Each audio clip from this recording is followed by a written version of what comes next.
안녕하세요. 네, 안녕하십니까. 한 주간 잘 보내셨습니까? 네. 이따가 날씨 많이 추워진다고 또 그러대요? 네. 오늘 벌써 5주 차이 들어왔네요. 12월 달이 됐고 이제 만난 지 한 달이 됐습니다. 처음에 그 각오 여전하십니까? 조금 약발이 떨어졌죠? 네, 조금씩 약발이 떨어져가고 있어요. 이 시기가 왜 또 약발이 떨어지느냐?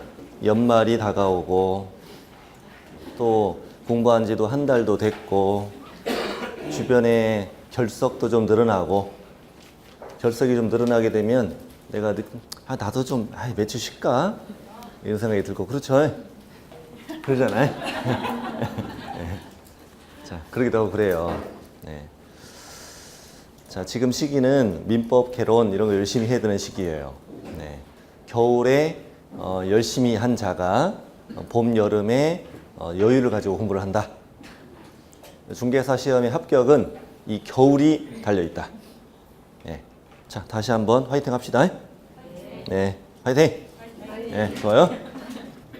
자, 그 다음에 49페이지. 우리 지난 4주차에 했던 내용은 중개계약, 드디어 중개의뢰인을 만났었죠?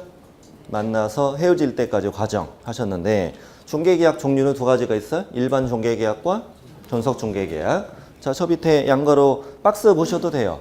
중개의뢰인은 개공에게 네 가지 위, 가, 수, 준. 의뢰인은 개공에게 네 가지 기재한 일반 중개계약서 작성을 요청할 수 있다.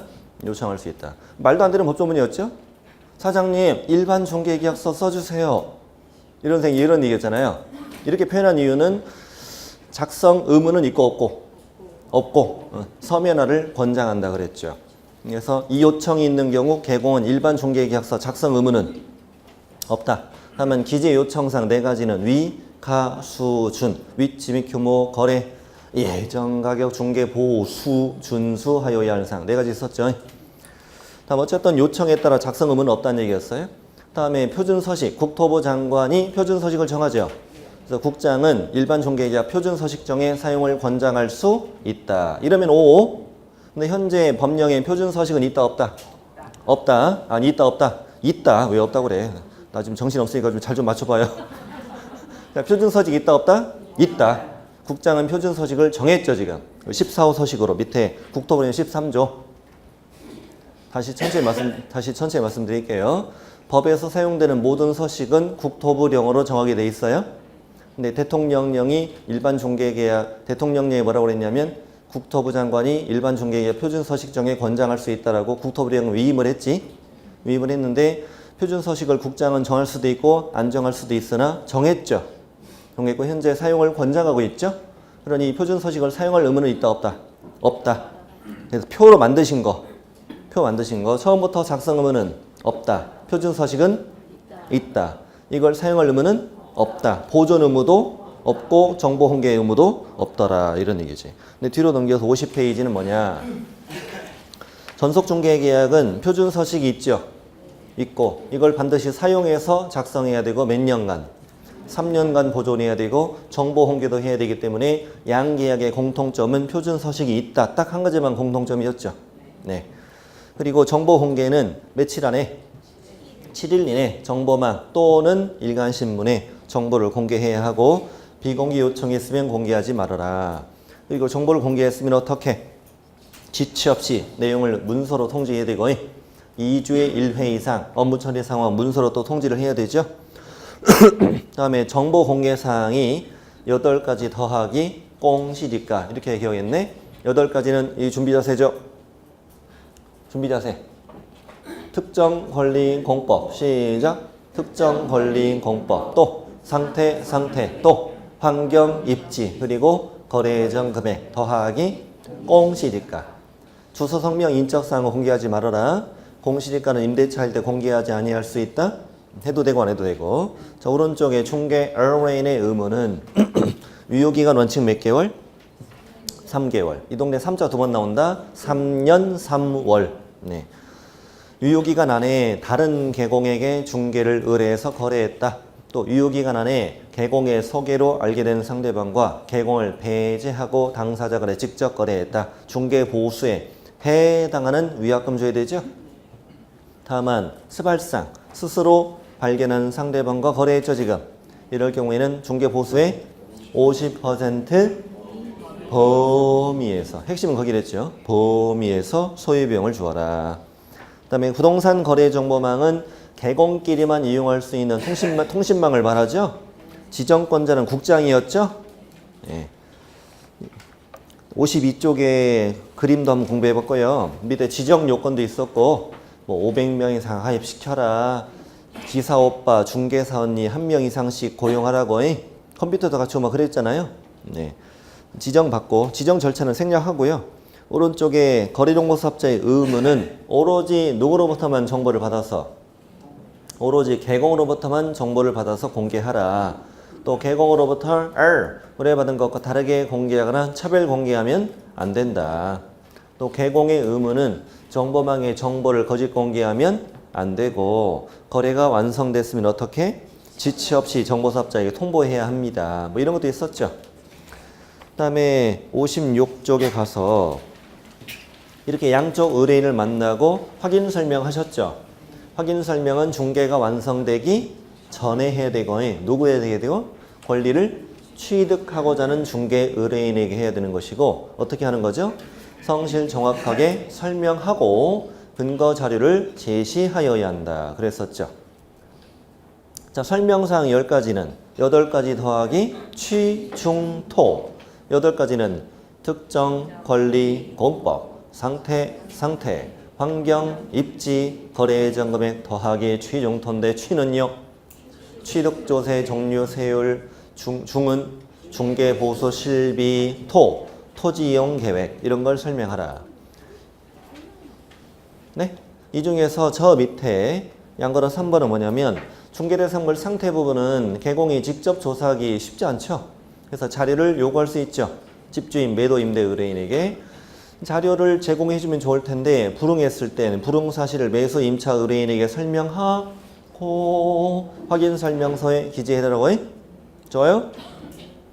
이렇게 확인 설명했더니 중개가 완성되었고 거래계약서 작성할 때 그때 확인 설명서 작성하여 누구한테 주고 거래 당사자 양쪽 다 교부하고 그 사본을 몇 년간?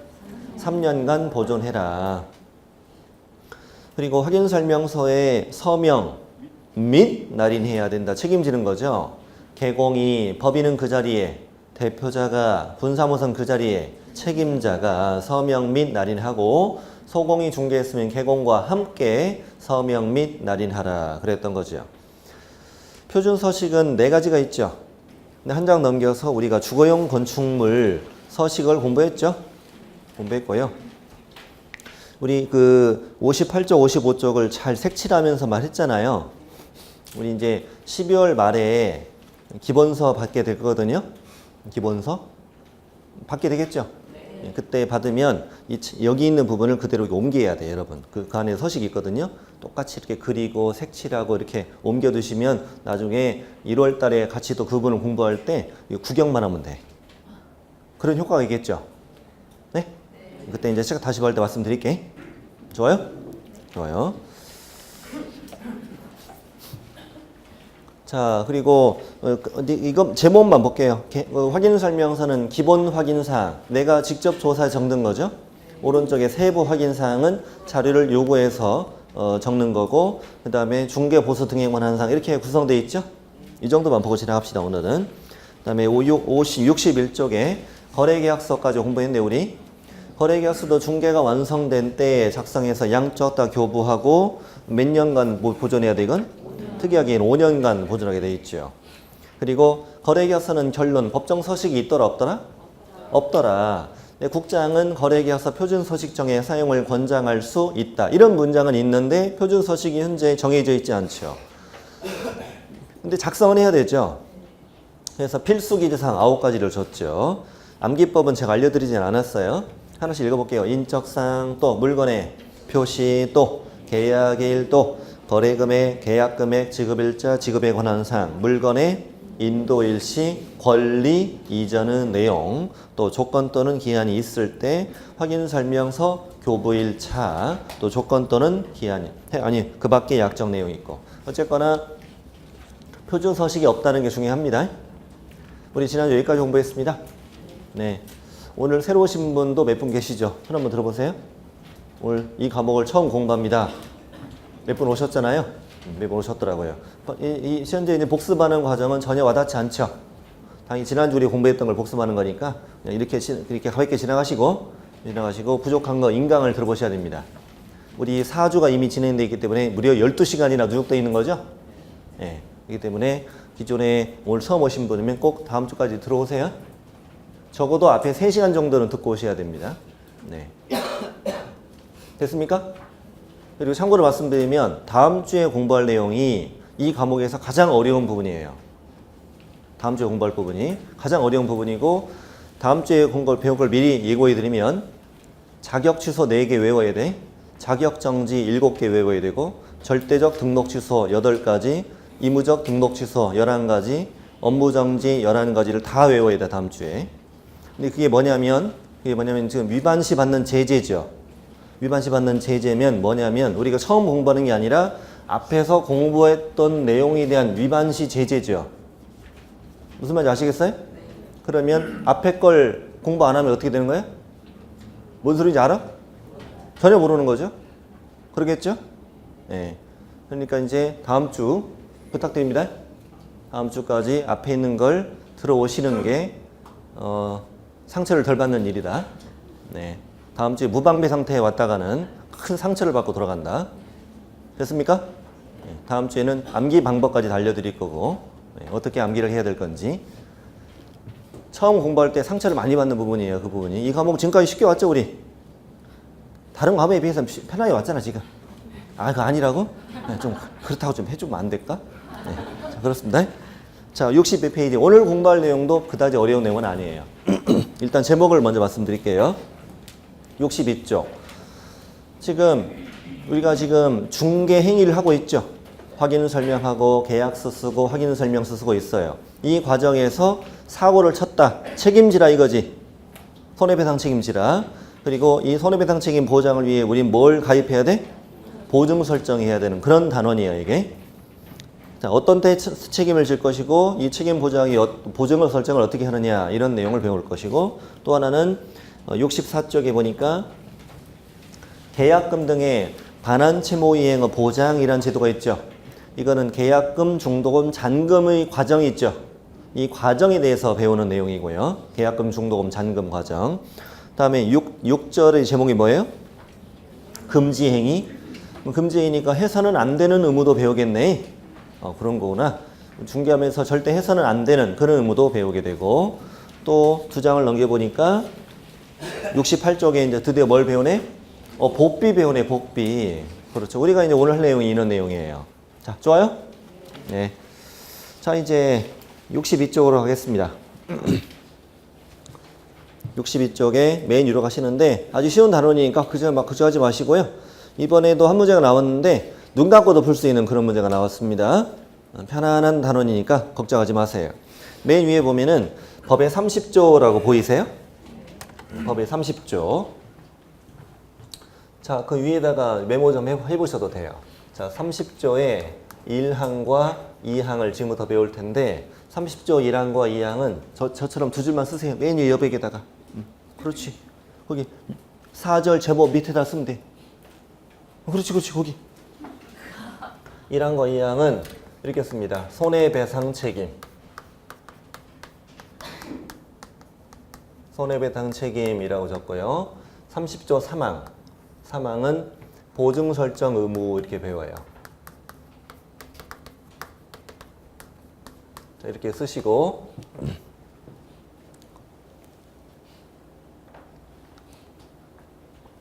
다 쓰셨어요?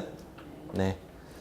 30조 1항에 그 동그라미 1번을 제가부터 읽어볼게요. 동그라미 1번. 자, 개업 공인중개사가 무슨 행위를 하다가 중개 행위를 하다가 고의 또는 과실로 인하여 거래 당사자에게 어떤 손해를 발생시켰다?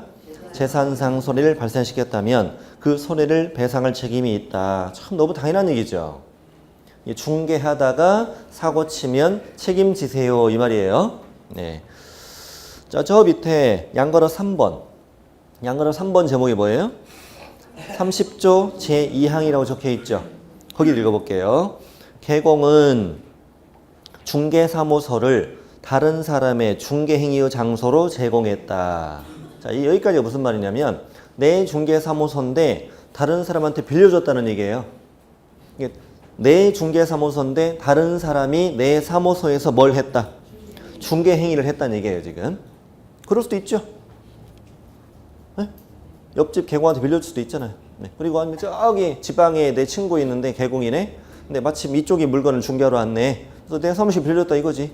자, 그렇습니다. 빌려줬는데 그렇게 그자가 중개 행위를 하다가 역시 어떤 손해 발생시켰네? 재산 손해를 발생시켰다면 누가 배상 책임이 있다? 맨 앞에 있는 개공이 배상 책임이 있다. 이런 뜻이죠. 이거 되게 특이한 조문이죠? 특이한 법조문이에요. 다시 칠판 보세요. 1항은 이거였어요. 자, 개업 공인중개사가 저 위에 있는 문장입니다. 무슨 행위를 하다가 중개 행위를 하다가 고의 또는 일부러 과실 부주의로 거래 당사자 중개 의뢰인이라 합시다. 거래 당사자에게 어떤 손해 재산상의 손해를 발생시켰다면 그 손해를 배상할 책임이 있다. 이렇게 되어 있는 법조문이었죠. 자, 또 하나는 이 항은 내 중개사무소를 다른 사람의 중개행위 장소로 제공하였다. 역시 그자가 재산상 손해 발생시켰다. 누가? 개공이 책임을 지세요. 좋아요? 좋아요. 그리고 자, 오른쪽 페이지 보증 설정 의무 있죠? 찾았어요? 보증 설정 의무. 제목만 보면 개공은 이 두 가지 손해배상 책임을 보장하기 위해서 셋 중에 하나 가입해라. 어디 가입하거나 보증보험 가입하거나 아니면 공제 가입하거나 아니면 공탁을 하세요 라고 되어 있는 거야. 셋 중에 하나 가입하세요. 여기 문제 보세요. 칠판 보세요. 지금부터는 책 보지 마시고. 자, 보증 설정을 해라. 어디에? 보증기관이라고 해요. 보증기관에 보증 설정을 해라. 금액은 이따가 배울 텐데 공인중개사는 얼마짜리? 1억짜리. 법인은 2억짜리 가입을 하고. 자, 가입 방법은 첫 번째는 어디에 가입해라? 보증보험. 보증보험은 저번에 말씀드렸죠 한번 우리 등록 절차에서 서울보증보험에 가입하는 거라고. 네, 이거는 어떤 보험이에요? 보증을 서주는 보험. 그러니까 한마디로 개공에 보증을 서준다는 얘기지. 보증인이 되어준다는 얘기죠. 네가 앞으로 중개행위 하다가 고의과실로 사고 치면은 얼마까지 물어줄게? 1억까지 물어주는 보증을 서줄게 라는 보험이죠. 그러면 1억까지 물어주겠네? 물어주고 나한테 그 책임을 다시 물어야 돼? 안 물어야 돼? 물어야지. 보증 서준 거니까. 한마디로 네가 얘한테 돈 빌렸죠? 돈 빌린 걸 내가 보증 서줬다고. 근데 네가 못 갚았어. 그럼 내가 물어줘야지. 내가 물어주지? 보증이니까 너한테 다시 청구해야 돼? 안 해야 돼? 해야지. 에? 어떻게 좀 해봐요. 그렇습니다. 그걸 만나고 보증을 서주는 보험이라고. 공짜로 주는 보험이 아니라고. 1년간 17만 원 보험료 되는 건 보증 서주는 비용인 것이지 17만 원 받고 1억 물어주는 보험이 어디 있디야? 그렇죠? 됐어요? 내가 일부러 사고 쳤는데 내 과실, 내 잘못으로 사고 친 거잖아 지금. 네, 그렇죠. 가입해도 되고 어디 가입해도 되고 협회, 공제 가입해도 되고 협회 공제에 가입하면 1년에 공제료 한 20 몇만 원 내거든요. 그럼 이제 협회는 공제금 이걸 만들죠. 공제금을 만들어서 공제 목적은 상호부조잖아요. 상호부조. 어려울 때 서로 돕자고. 그리고 이제 민원 물어주겠지? 그리고 다시 청구한다? 그러니까 상호부조는 사실상 아니에요. 그냥 물어주는 거 아니야. 아니, 생각해봐요. 우리가 깻잎 팔아 모은 돈이죠. 어떤 돈이라고? 크게 얘기해봐요. 깻잎 팔아 모은 돈인데 저 인간이 일부러 사고 쳤잖아. 그 중에 한 놈이 일부러 사고 쳤어. 물어줬어. 다시 청구해야 돼? 안 해야 돼? 해야지 당연하지. 그렇죠? 근데 조금 특혜는 있어요. 눈 뜨고 당하는 경우 있잖아요. 그럴 수도 있잖아요. 살다가 우리. 사기꾼이 이겨, 내가 이겨? 사기꾼이 이기지. 예를 들어서 사건은 이런 사건도 있어요. 자, 이 사람이 진짜 땅 주인이냐, 진짜 집 주인이냐, 이거는 처음에 확인할 건 아마 신분증 확인하겠죠? 아마도. 등기부 떼고 신분증 제시받아서 일치되네.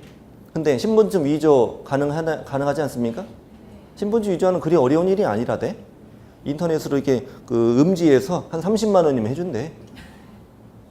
그래서 뭐 미성년자들도 신분증 위조해서 담배 피고 뭐 술 사먹고 그러기도 한다던데? 그러기도 한대. 아, 그렇대. 나 신문에서 읽은 내용이에요. 신분증 위조하니 그게 어려운 일은 아니라는 거죠. 그럼 이렇게 위조해서 나 땅 주인이네. 그러면 나 속는 거잖아요. 그렇잖아요. 이렇게 눈 뜨고 당할 때는 일부는 그냥 공짜로 물어주기도 해요. 여기서는. 예? 그게 상호부자의 목적에 걸맞는 거잖아요. 어쩔 수 없잖아. 우리도 생각해 보세요. 우리가 깻잎 하나 모은 돈이지, 우리가. 근데 이 중에 한 사람이 사기꾼한테 당했어. 이럴 때는 그냥 물어주고 싶기도 해, 안 해? 하잖아. 대답이 없네. 별로 안 그러고 싶은가 보네. 그렇다고 좀 해봐봐요. 그렇죠? 네. 그럴 수도 있는 거잖아. 근데 이 보증보험이 얄짤없어. 100% 구상권이야, 이거는. 100%. 사기업이잖아, 이거는. 영리 목적으로 하는 기업이니까. 여기는 일부러 그렇게 해주기도 하고, 뭐 변호사 이게 소송 같은 거 붙으면 좀 이무 지원도 해주고 그러기도 해요. 그래서 공제에 많이 가입을 합니다. 조금 비싸도. 자, 법원에다가 얼마 묻어도 된다. 1억을 묻어도 되는데 이럴 사람은 거의 없지요. 자, 그러면 이제 정리해보죠. 우리가 지금 뭐 하고 있는 거냐면 이 30조 1항, 오케이? 내가 무슨 행위, 중개행위, 고의 또는 과실, 어떤 손해, 자산상 손해, 또 30조 2항, 내 사무소를 빌려줬고 타인이 중개행위, 재산상 손해 책임져야 되죠. 이 두 가지 책임을 보장하기 위해서 우리는 뭘 했다? 보증 설정했으니까 이 두 가지로 발생한 손해에 대해서는 이렇게 보증기관이 책임을 져준다는 뜻이에요, 이게. 이 두 가지만. 한마디로 보험금 탈 수 있는 요건이라고, 이게. 오케이? 예. 왜냐면 개공이 책임져라. 여기까지만 해버리면 혼자 책임져야 되는데 이 양반이 이미 튀고 없거나 또는 무자격의 배째라고 한다고. 이럴 경우에는 의뢰인 보호가 안 되잖아요. 보호가 안 되니까 우리는 중개 의뢰인 보호하기 위해서 어떤 제도를 만들었다? 보증 설정이라는 제도를 만들었고 그 대신 중개와 관련된 것만 보장해야 정상인 거잖아요. 일반 개인적으로 사고 친 것도 보장해 주겠어요? 그럴 리가 없잖아. 그러니까 무슨 행위만? 중개행위만. 그것도 손해는 무슨 손해만? 재산상손해. 이것만 보장해 준다는 거예요. 아니, 의뢰인을 패버렸어. 이렇게 패버렸다고. 이거 물어줘, 안 물어줘? 안 물어줘. 이 재산상 손해만. 예? 아, 니들끼리 싸운 걸 내가 왜 물어줘, 여기서? 됐어요? 정신적인 피해를 입었대. 정신적인 피해. 이거 줘, 안 줘? 안 줘. 관절염, 위궤양 이런 거. 안 준다니까. 재산상 손해만. 그러니까 다시 무슨 행위? 중개행위로 인한 무슨 손해만? 재산상 손해만 보장을 해주는 거예요, 이게. 당연한 거 아니에요? 당연한 거죠. 그러면 이거와 관련이 없으면 어떻게 책임을 물어야 돼? 직접 책임을 물어야 되지. 직접 책임을 묻는 건 무슨 법이 적용되는 거고 민법이 적용되는 거고 보증기관에 손해배상을 청구하는 것이 무슨 법이 적용되는? 공인중개사법이 적용되는 것이다. 이 관계만 알면 여기서는 이제 앞부분은 끝난 거예요. 우리가 30조 1항과 2항을 배우는 이유는 이 두 가지로 발생한 손해들을 보장하기 위해 우리는 뭘 가입하는 거다? 보증 설정을 하는 거다. 이 두 가지 법조문에 대해서만 보증기관이 물어준다. 오케이? 네. 자, 이 관계를 보는 거다. 그럼 이제 왼쪽으로 할게요. 62쪽 맨 위로 올라가는데 거기서 동그라미 2번을 좀 공부할 텐데 잠깐 칠판만 보실래요? 지금 개공이 고용한 소속 공인중개사나 중개보조원이 소공이나 중개보조원이 중개 관련 행위로 고의과실로 손해 끼쳤대. 그러면 이거에 대해서도 자 여기 그냥 공제만 가입했다 합시다. 공제금 청구할 수 있다 없다?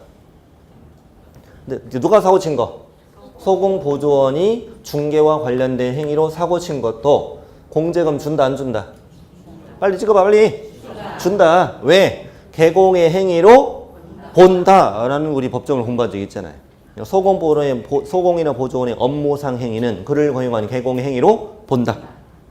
그러니까 자 행위자를 따질 때는 행위자가 누구이거나 개공이거나 또는 누구이어도 소공보조원이어도 공제금 준다 안 준다? 준다라고 답을 하셔야 돼요.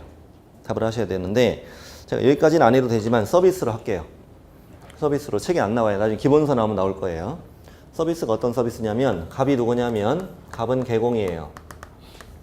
을은 누구냐면은 개업공인중개사 아니고 갑이 고용한 소공보조원도 아니에요. 그냥 일반인이야. 일반인인데 매도인하고 친한 사람이었어요. 근데 둘이 같이 중개를 한 거예요. 얘가 이제 관여해서 같이 도와준 거예요. 중개를 도와줬는데 의뢰인에게 손해가 발생했네. 1억의 손해가 발생했는데 너는 7천 물어주고 너는 3천을 물어줘라, 이런 판결이 나왔던 거예요. 이거 제가 지어낸 게 아니에요. 실제 사건이에요. 이럴 경우에 이 을로 인해서 발생한 손해 부분이 있죠. 이 부분은 공제금을 받을 수 있다 없다? 없다라고 나왔다. 왜? 너는 뭐가 아니고 개공이 아니고 갑이 고용한 고용인도 아니잖아. 그러면 너는 공인중개사 법이 적용돼야 안 돼. 너는 안 되는 거지. 됐어요? 그래서 이 3천만큼은 청구 안 된다는 거야. 얘가. 그럼 얘한테 3천 어떻게 받아야 돼? 얘한테 직접 해야지. 그럼 무슨 법? 민법. 됐어요? 그러니까 한마디로 공인중개사 법에 따라 손해배상 책임을 물으려면 행위자는 누구일 것? 개공 또는 소공보조원일 것. 이런 첫 번째 요건이 필요한 거예요. 이게. 한마디로 공제금 받을 수 있는 요건을 지금 하나씩 뜯어보고 있는 거죠. 행위자가 누구인지를 알았다. 자, 두 번째 행위는 꼭 무슨 행위일 것? 중개행위여야 돼. 중개행위와 관련이 없으면 보장해줘 안 해줘? 안 해줘. 그럼 이제 예를 들어볼게요. 제가 1번 근저당권이 있는 아파트예요. 근데 거기에 2번 임차인이가 임차인을 임대차 계약을 체결하려고 해요. 근데 개공은 1번 근저당권이 있는 거 알아 몰라? 1번은 개공은 알지. 아는데 쟤한테 설명해주면 안 들어갈 것 같은 거야. 그래서 개공이 봐도 별일 없을 것 같아. 그래서 근저당권이 있는 거를 설명 안 해줬어. 어떻게 설명 안 해주면 되냐면 등기부 이렇게 출력해요. 등기부 출력하면 표제부 또 갑구 또 을구 나오잖아요. 을구를 버려버렸어. 버려버리고 표제부랑 갑구만 이렇게 보여주는 거야. 세상에 이 집은 을구도 없네. 어휴, 이렇게 깨끗한 집이 있을까? 뭔 말인지 알아요 이거? 네. 됐어요? 그래서 이제 이 집이 근저당권이 있는 걸 모르고 들어갔죠 지금. 들어갔는데 나중에 경매가 된 거네. 경매가 돼서 보증금이 날라갔어. 좋아요? 자, 그러면 이 요건이 맞아? 행위자 누구? 개공이. 무슨 행위? 중개행위로. 또 고의로 재산상 손해 발생시킨 거 맞아? 맞지? 그럼 이 개공이 이 행위는 중개행위인가? 그럼 근저당권 설명해야 돼 안 해야 돼? 해야 돼. 근데 안 했잖아. 그럼 중개행위잖아 이게. 됐어. 근데 민법에서 이런 거 배우죠? 손해를 입은 자가 이걸 입증할 책임이 있다고? 벌써 이런 거 배웠나? 대단한데? 자, 뭘 입증하라는 얘기냐면 저 인간이 나에게 뭘 근저당권 설명해주지 않았다는 걸 내가 입증해야 한다는 거지. 그러면 저 인간이 나한테 근저당권 설명해주지 않았다는 걸 어떻게 입증하지?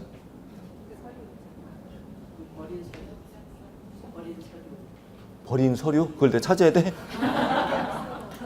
우리가 지금까지 배운 거에 다 들어있어 이게.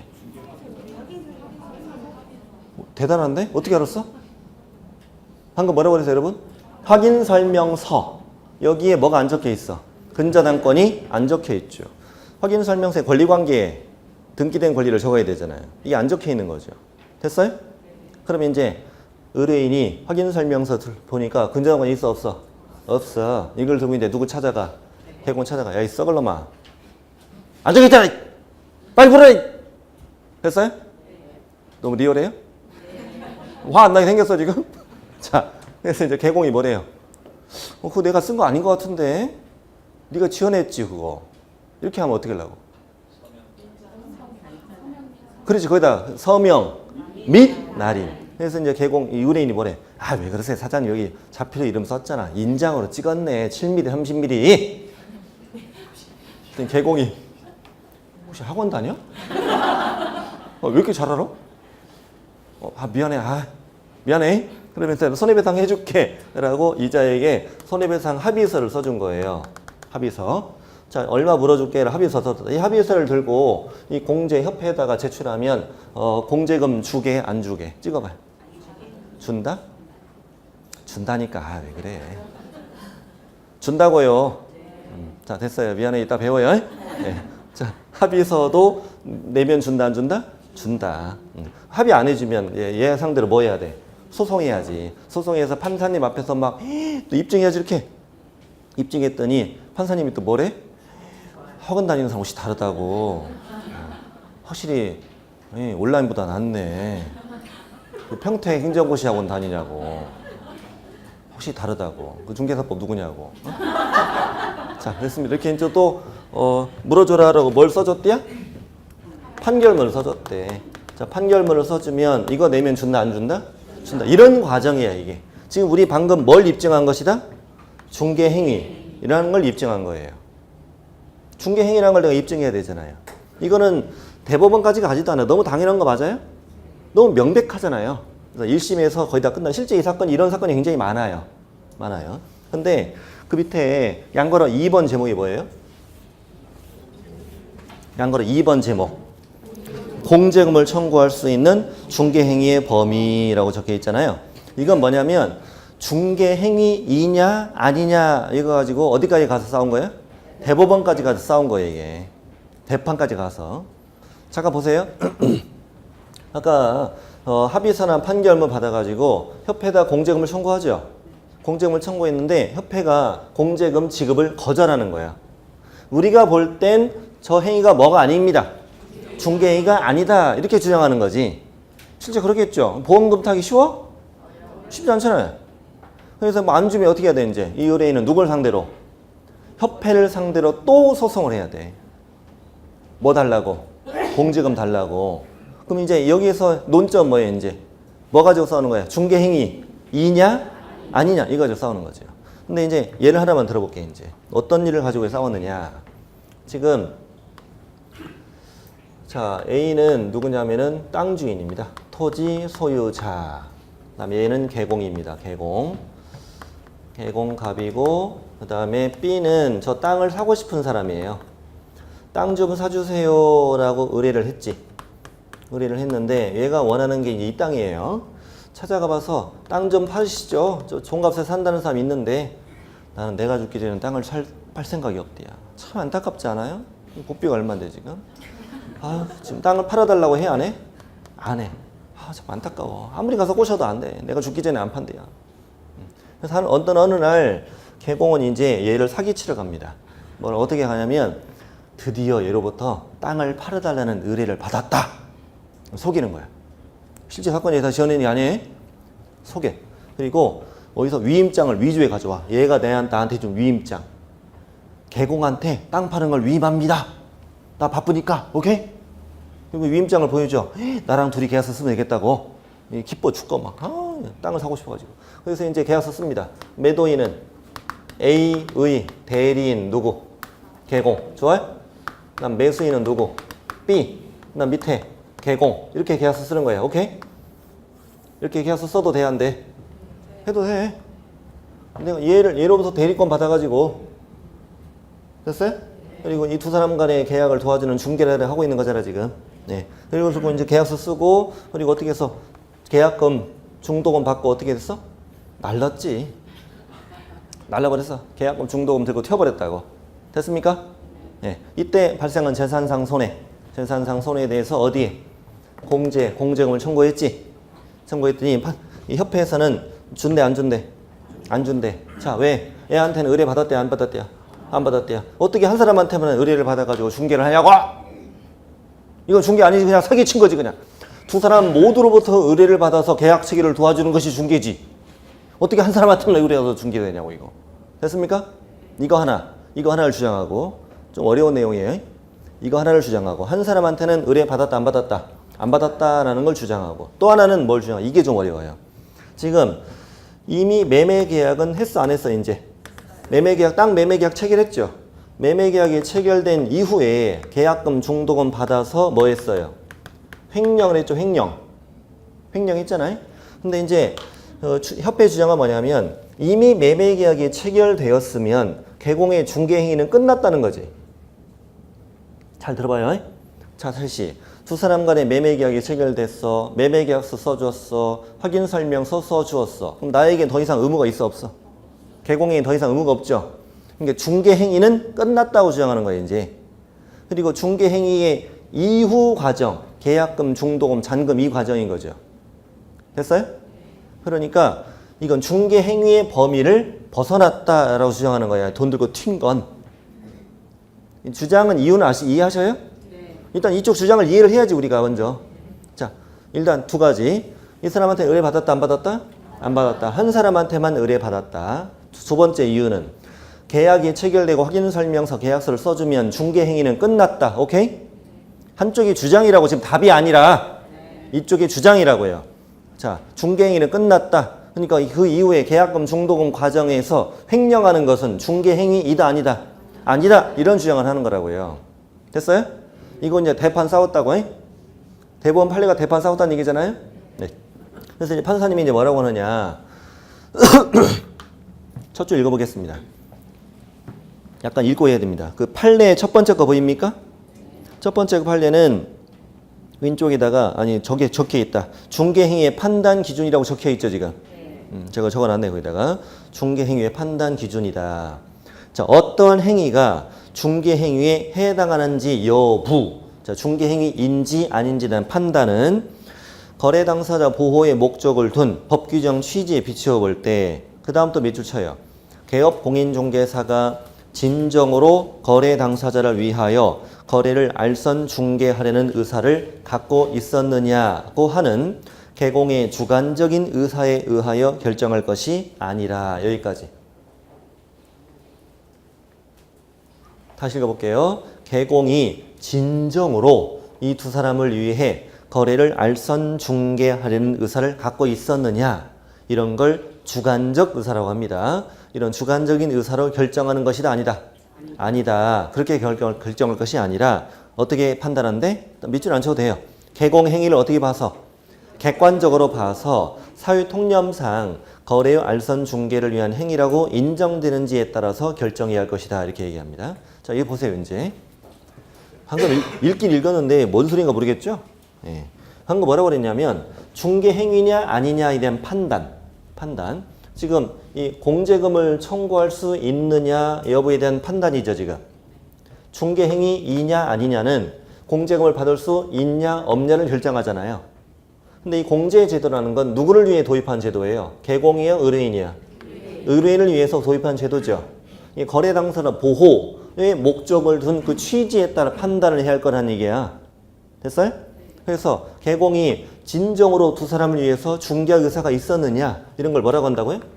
주관적 의사, 주관적인 의사로 판단하는 것이고 아니고 이렇게 얘기합니다.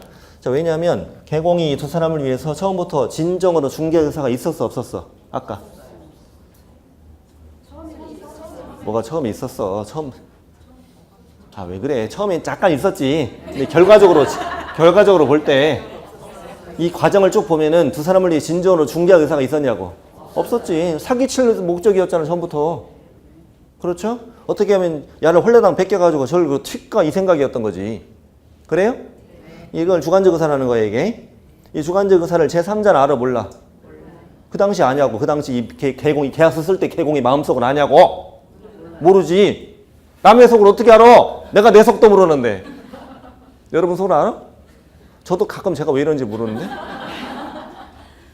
자, 그러니까 이걸로 판단하는 것이 아니고 어떻게 판단하라고? 객관적으로 판단하는 말은 무슨 말이냐면 이 계약서를 제3자의 시각으로 바라보라는 거예요 이게. 자, 이렇게 바라보라고. 바라봤어요 지금? 네. 바라봤더니 자, 개공은 A로부터는 뭘 받았고? 대리권을 받았고 B로부터는 중개 의뢰를 받았어 안 받았어? 받았어. 그래서 두 사람을 위해서 중개하는 모습으로 보여 안 보여? 보여 이 말이죠. 그러니까 분명히 한 사람한테는 의뢰를 받지 않았죠. 예? 의뢰받지 않았는데 객관적인 시각으로 보면 분명히 의뢰받았다고 했어 안 했어? 했잖아. 됐나요? 그러니까 주관적인 의사로 보면 중개가 아니지만 제3자 시각으로 볼 때는 분명히 둘을 위해 중개 의사였던 거잖아요 이게. 첫 번째 거 해결했죠 지금? 해결했어. 얘한테 의뢰 안 받았으니까 중개 아니다라는 걸 해결했다고. 객관적 시각으로 바라보니까 중개 맞다는 거지. 분명히 내가 의뢰 받았다고 얘한테 얘기했잖아. 두 번째 해결할 것은 계약 체결 이후에 들고 튄 거. 오케이? 이거는 계약 체결 이후 과정이니까 중개 행위 범위에 들어간다, 안 들어간다? 안 들어간다는 협회 주장이잖아, 지금. 근데 판사님은 이렇게 얘기해요. 그 말 틀린 말은 아니라고. 맞다고. 개공의 의무는 확인 설명서 써주고 거래 계약서를 써주고 거기까지 의무를 다한 거라는 거죠. 그 이후의 과정은 서비스로 그냥 도와주는 거죠. 중도금 날 만나서 주고받는 걸 도와주고 상금 날 만나서 주고받는 거 도와주는 거지 거기까지 꼭 도와주라는 법적 의무는 없잖아, 지금. 맞잖아요. 그러니까 네 말은 틀린 말은 아니라고. 그런데 이 사건은 이렇게 얘기해. 이게 중요한 말이에요. 이 사건은 뭐라고 하냐면 단순히 계약의 체결까지만 도와주는데 그쳤나? 다 까먹었나 보네. 다시. 단순히 두 사람 간의 매매계약 체결까지만 도와주는데 개공이 그쳤냐고. 그게 아니라 그 이후의 과정에서 내가 잘 받아 전달해 줄게 라고 했어, 안 했어? 했어. 그러니까 얘가 준 거 줘서 튄 거 아니냐고. 얘가 얘한테 돈 준 목적이 뭐예요? 얘는 뭐라고 그랬어, 얘한테? 내가 잘 받아서 전달해 줄게. 그랬어, 안 그랬어? 그랬던 거지. 안 그러면 얘가 주겠어요? 줄 리가 없잖아요. 얘가 떨면서 뭐라고 그래? 내 사장님 믿을 수 있어? 그랬더니 떨지 말고 걱정하자! 빨리 줘봐. 그랬어, 안 그랬어? 그랬던 거잖아. 그러면 이 개공은 계약의 체결까지만 도와주는데 그친 것이 아니라 그 이후의 과정까지 적극 개입을 했다는 거죠. 그럼 사람들의 일반적인 사회 통념은 개공이 그 행위까지 관여해서 도와주는 것을 중개행위라고 인식해, 안 해? 하지. 중개행위 아니라고 생각합니까? 그러니까 한마디로 이거냐고. 개공이 얘한테 줘봐. 내가 받아 전달해 줄게. 그랬더니 개공이 아니 의뢰인이 사장님 그 행위는 중개행위가 아니므로 나는 못 줘요. 그런 사람 있냐고. 그렇게 하냐고. 개공이 또 그러겠지. 학원 다니다 말았네. 방금 대화 되는 거예요, 우리? 네. 되는 거죠? 네. 그러니까 일반 사회 통념은 이 과정은 무슨 행위라고 생각한다? 중개 행위라고 생각한다. 그러니까 잘 받아 전달해 줄게 라고 들고 튄 것도 무슨 행위다? 중개 행위다. 이런 결론이 나온 사건인 거지. 결국은 돈 받았다, 못 받았다? 뭘 못 받았다? 또 여태 우리 뭐 했대야? 중개 행위 이다, 아니다? 이다. 그래서 공제금 줘라 봐라. 줘라. 이런 사건이었잖아, 지금. 그래서 두 번째 판례 보이시죠? 두 번째 판례 보면은 첫 줄에 이런 말 나오죠. 아까 사건의 내용은 좀 다르지만 자, 임대차 계약을 알선한 개공이 찾았어요? 중도금이나 잔금의 지급, 또 목적물의 인도, 소유권 이전 등의 경료, 또 보증금의 지급, 목적물의 인도 이런 거 예를 들었죠, 지금. 이런 것들은 전부 다 계약 체결 이후에 있는 일들이죠.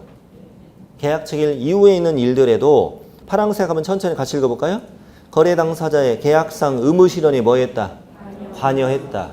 두 사람 간의 계약상 이후에도 그냥 관여했다는 얘기예요. 관여해서 계약상 의무가 원만하게 이행되도록 주선할 것이 예정돼 있었던 거죠. 그랬다면 객관적 사회통념상 알선 중개를 위한 행위로 중개 행위에 포함되는 것입니다. 이렇게 얘기하는 거예요. 지금 그냥 그러고 지나가면 돼요. 자, 세 번째 사건도 매매 계약을 중개했나요? 그 다음 뭐라고 써 있어요? 계약 체결 후 계약금 중도금 지급에 뭐 했고? 관여했고 개공이 잔금 중 일부를 뭐 했고? 횡령했을 때 30조 1항에서 말하는 개공이 무슨 행위를 하다가?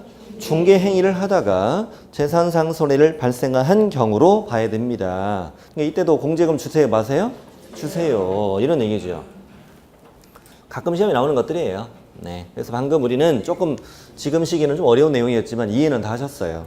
뭘 했냐면 핵심은 뭐였다? 중개 행위이어야만 공제금을 받을 수 있습니다. 자, 그래서 이 법조문과 이거에 대한 관계를 방금 공부하신 거예요. 그리고 아까 30조 2항이 저 밑에 있는 법조문이 있죠? 이것도 마찬가지예요. 잠깐 실험 보시고 개공이 내 사무소를 다른 사람한테 빌려줬죠, 지금. 다른 사람이 내 사무소에서 뭘 했고? 중개했고 재산상 손해 발생했죠, 지금. 그러면 개공 책임지라며. 이때 손해입은 의뢰인은 얘가 가입한 공제금 청구할 수 있다 없다? 이때 이 말이에요, 이게. 이 말이 그냥. 이 법조는 그대로 시험에 넣으니까 그냥 눈에만 익혀놓으면 돼요. 이게 하면 되고. 잠시 우리는 쉬었다가 이제 뭐 할 것이다? 오른쪽 보증 설정 의무. 아주 쉬워요, 여기는 이제. 10분이면 끝나요. 보증 설정 의무 마치고 다음 단어 이제 해봅시다. 자, 잠시 드리겠습니다.